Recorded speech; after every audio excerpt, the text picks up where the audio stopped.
Sachal news net work کی videos میں خوش آمدید۔ ناظرین، ویڈیو سے متعلق اپنی قیمتی رائے کا اظہار کمنٹ باکس میں ضرور کریں اور چینل کو سبسکرائب کریں۔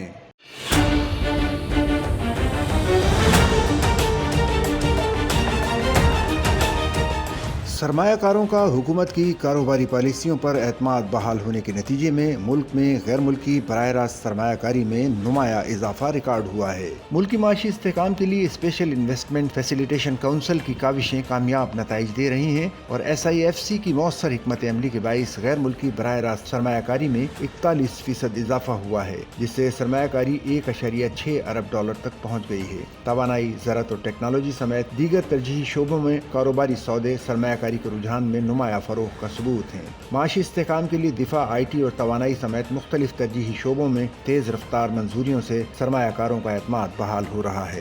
SIFC کا سنگل ونڈو ماڈل منصوبہ جاتی سرمایہ کاری اور بین الوزارتی روابط میں نمایاں بہتری کا سبب بنا ہے۔ SIFC کی جانب سے رواں مالی سال کے پہلے 8 میں اہم کمپنیوں کے انضمام کی بدولت $148 ملین کا حصول خوش آئند قرار دیا جا رہا ہے۔ سعودی کمپنی آرامکو ایشیا کی جانب سے جیو پیٹرولیم میں 40%، جبکہ مصری کمپنی M&T ہیلن کا advance Pakistan micro finance bank کے حصول کے باعث مؤثر غیر ملکی سرمایہ کاری کو تقویت ملی ہے۔ اس کے ساتھ ساتھ یوریکم SPA کی فاطمہ یوریکم رائس ملز میں 50% شراکت سے قومی معیشت مزید مضبوط ہوئی ہے۔ اس طرح ٹوٹل پارکوں میں 50% اور شیل پاکستان میں 77% سے زائد حصص کی غیر ملکی خریداری خلیجی سرمایہ کاری سے پاکستان کے تجارتی روابط مزید مضبوط کرنے کا باعث بن رہی ہے۔ فن ٹیک کے تحت بازار ٹیکنالوجیز کو $100 million funding Pakistani start ups عالمی سرمایہ کاروں کی توجہ کا مرکز بن رہے ہیں۔ نیشنل لاجسٹک کارپوریشن اور DP ورلڈ کا مشترکہ منصوبہ بھی پاکستان کے انفراسٹرکچر کی ترقی میں اہم کردار ادا کر رہا ہے۔